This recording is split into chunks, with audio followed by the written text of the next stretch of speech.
So you're looking to get into the investment game, well, you're in luck here. Whether you're a seasoned investor or new to the game, just looking to see how to get started out and investing in real estate in the Saratoga Springs area, I've got your back.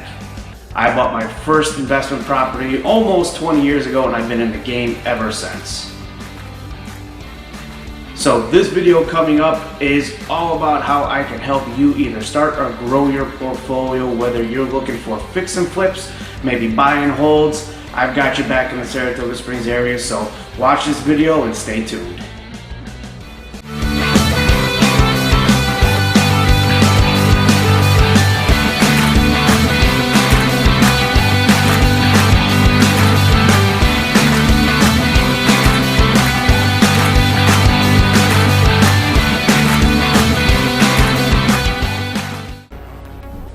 My name is Chris McMahon, and I'm a local real estate agent here in the capital region, and I go from anywhere from Albany all the way down to Lake George and surrounding areas and anywhere in between. And I'm putting out a ton of videos all about the Capital District and the surrounding areas, all about real estate, buying, selling, investing. So this is your first time to my channel, make sure you subscribe to it and click that little bell as well. That way you'll get notified when I'm putting out new videos. I get a ton of phone calls from people looking to buy and sell their home in the Capital District area, and I love it. So if you've got questions in any real estate matters, make sure you reach out and get a hold of me. Either call, send me a text, shoot me an email, whatever tickles your fancy, the best way that you feel comfortable. Reach out, get a hold of me today, and let's start and have that conversation.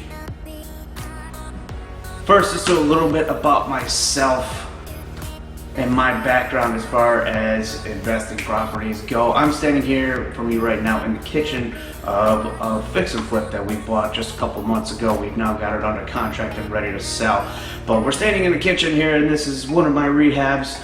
As you can see, we still got, the blue plastic right over here on the washer and dryer. We completely gutted this kitchen, but I've been in the business, like I said, in investment property for almost 20 years now, buying holds as well as fix and flips, so I've got experience. So for you, a new person coming out, or even a seasoned investor coming out, looking to get into the investment game, is I've got your back. I love the process from the starting out with the searching for and trying to find the right exact property that you need that's going to fit what your investment strategy is, and then seeing it all the way through to the end where you get the big payday as far as the fix and flips, or even with the buy and holds. When you get that property in there and you start receiving that rent money and everything like that. So I've been on both sides of the coins on that, so I'm here to help you out. So the first thing you need to do is you need to reach out and you got to get a hold of me so we can start with a conversation. Because when we get together, we got to talk about your goals. What are you looking for in investment property? There's all different types of strategies. Like I said, there is a buy and hold where you're looking just to get in there. You want to buy some properties. Maybe you don't want to put a lot of money into it. Maybe you just want to find nice properties that don't need a lot of work, that you can maybe have tenants already that you can just buy and you can start collecting the rents right away. Or maybe you're on the other end where you're looking for a fix and flip, where you're looking for a property that has been beat up.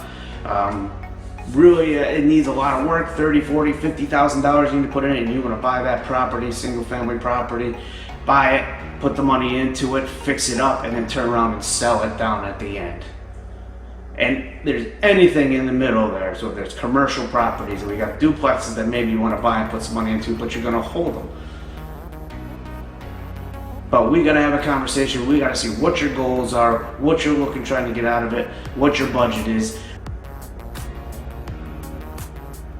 From there, we can start to put together a vision of where you want to go with your investment strategy.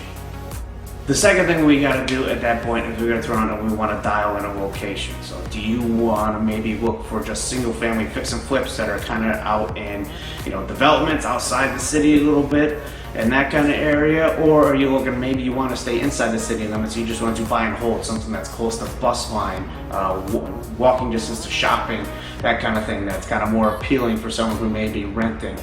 Also, maybe there's a specific school district you're looking for, or a price range. Certain areas, the starter home is a lot cheaper to get into, so maybe that's what your budget is going to focus on, some of those less expensive homes to first get started out till you get a little bit of bankroll, and maybe you want to move up to some more expensive properties down the line once you get there. But that's what we need to do. We need to dial in a location, kind of start from there. We're going to kind of even tweak it a little bit more and figure out, what your budget is, where should we be looking for these homes, and get you set up and start putting together a list of properties for you to go take a look at.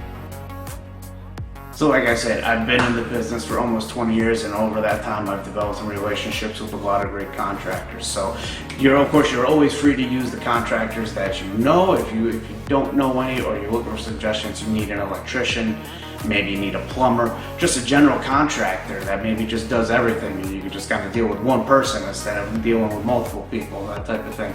I've got a lot of suggestions. I made a lot of connections. I can put you in touch with some people that you can interview and kind of see if it's going to be a working relationship between the two of you and someone that you connect with. It's important that when you're working with a contractor, that you have a contractor that you can connect with, someone that you can talk with, you have an open conversation with, because you don't want any surprises, and that's a huge thing with the contractors. You don't want surprises, so the communication is a big thing. So being able to connect with a contractor is something you really want to take seriously, and someone that you really feel comfortable with, that you can talk to openly in both ways. I can help you with that because I've worked with a lot of great contractors in the area. So I can help with you by making suggestions of who to call depending on the situation that you're in. Okay, the next thing you want to do now that you've acquired the property, let's say that you've purchased a buy and hold, you got a 4-unit home that you've got, and you now have tenants in there. So you got to decide, how are you going to manage this thing? Are you going to manage this on your own? Or do you think you want to go out and maybe try and find a property management? So that's the next thing we're going to look at for you, is how are you going to manage this property? A lot of people, when they're first starting out and they've only got a couple houses, maybe 10, 12, 15 units, everybody's a little bit different depending on what their comfort level is and how much they want to deal with. Also, cash flow is something you want to consider. Is it going to be able to cash flow? But once you start getting, most people, when they got just a couple properties like that, they manage them themselves. They learn to be able to deal with the tenants and be able to address any issues that may come up. Like I said, but once you start getting higher, again, everybody's different. Some people, after they get 6, they want to hire a property management company, and that's fine. And some people, they'll manage it up to 40. Eventually, a lot of people, if you keep growing that portfolio, you get to the point where you may want to look at getting a property manager. And a good property manager will save you a lot of the headaches. They're all different how they pay. A lot of them usually take a certain percentage of the monthly rent from the property. So that's something we can also help you out with. We can help find you a good property manager to manage the properties once you have them, so you're not fielding a phone call at 12:30 at night that that there's a flood or the pipe is broken and the bathroom sink is leaking all over the place. Another thing we want to look at is lending. And sometimes you can get creative with the lending. So there's a couple things that are important to remember. First off, when you got 1 unit or a single family home up to a 4-unit property, is you can go with conventional lending with a regular bank. Most banks will offer lending for those types of properties with a certain percentage down, and every bank has got their own different criteria for how much percentage they want down. But something to keep in mind is anything over 4 units, usually 5 and above, it's going to fall into a different category. That's going to fall under commercial lending. And I work with lenders all the time. I've got a couple different great lenders that have been able to hook people up with, that have been able to get them funded for their properties. So of course, you're always free to use whatever lender. Maybe you got a family member who's works for a mortgage company or something like that you want to use, and that's fine. But if it's something, a question you may have that you need to point in the right direction to find a good lending company to help you out, I've got some experience with different lenders. I could certainly make some suggestions for you to be able to make a phone call and just get the ball rolling. Start talking with them, find out what their criteria is, how much percentage do they want down, and go around and talk to a couple of them, because everybody's going to be a little bit different. You may have somebody who's going to want 20% down, and you might be able to find somebody else where, depending what their criteria is, may want a little bit less than that.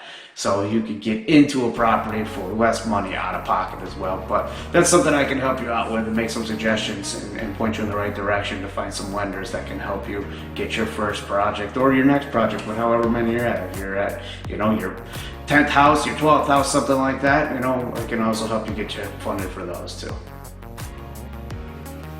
You want to try and maximize your dollars, because if you've got a set amount of money put aside to purchase as many houses as you can, so sometimes you're better off if you can go with a lower percentage, get yourself to buy in, as long as the numbers work, because you got to make sure that the rent you're going to be collecting is going to be able to pay off all the expenses. So there's some expenses there. Obviously there's mortgage, there's insurance you got to think about. Also, you want to make sure you keep in mind utilities, because a lot of times if you got a shared area, that those utility expenses are going to come back on you. So you got to make sure you've got all those things considered. And like I said, each house is also a little bit different. There's maybe a water bill that comes in as well.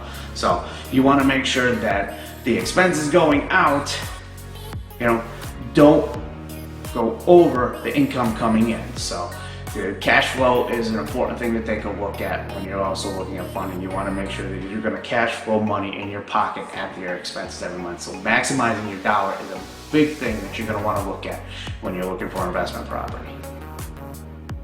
Now, for buy and holds, you also want to make sure that all your expenses are being accounted for. So again, when you go to sell that house, you want to make sure you can pay everything off and then still have money left to put in your pocket. So you want to make sure you check out a number of different things. Obviously, there's going to be interest on the loan that you're going to have to pay, but you're going to have carrying costs that a lot of people who are new to the investment game, they forget about these and don't think to calculate them in. And that's where you can get yourself in trouble, because you will have to pay taxes for the time that you're going to be hold the property. Even if it's only 3 months, you're going to owe those 3 months of taxes, as well as there's an electric bill. Still have the electric bill, water bill. Like we mentioned, insurance is going to be included in that as well, and some other miscellaneous expenses that, you know, could be unique to different properties, such as an HOA fee, that kind of thing. So it's not just being able to pay off the mortgage and the interest on the mortgage. There's other expenses when you're in buy and holds that you want to keep in mind as well. So those are all things that you want to think of ahead of time, not at the end when you're trying to calculate things out and find out, okay, I gotta go to closing and come cash out of pocket. So there's a number of things we gotta look at. We gotta get you dialed in with what your goals are gonna be. We need to get to mark an area of where you wanna go that's gonna fit your budget, fit travel. How long is it gonna take you to get there? I mean, some people don't wanna travel an hour and a half if they need to get to a property, you know. Some people only wanna be able to travel 10, 15 minutes. So an area is gonna be important. Contractors, we got to keep that in mind. Lending. Don't forget property management if you're going to be going buy and hold and you don't want to be getting that late night phone call, or you just don't want to be bothered with having to run over there every time there's an issue. So the final thing you got to do is you got to reach out and you got to get a hold of me. We can set up a Zoom call if you're out of the area. Be more than happy to do a Zoom call with you, talk to you about the different area, you know, go through those steps there, kind of figure out how I can best help you. Or if you want to, you know, find a place where we can meet face to face, we can meet face to face, sit down and talk, and we can just same thing, go through what your goals are, what your needs are, and try and put a plan together here that's going to best fit what your goals are. And so reach out and get a hold of me today. You can give me a call, you can send me a text, email, whatever works best for you. Make sure you reach out, get a hold of me today. Let's get that scheduled. And make sure before you leave, I'm going to be putting out a ton more videos, more on investing, just real estate in the area in general. So make sure you subscribe to my channel, click the bell so you get notified with any new videos to come out, and I will see you on the next video.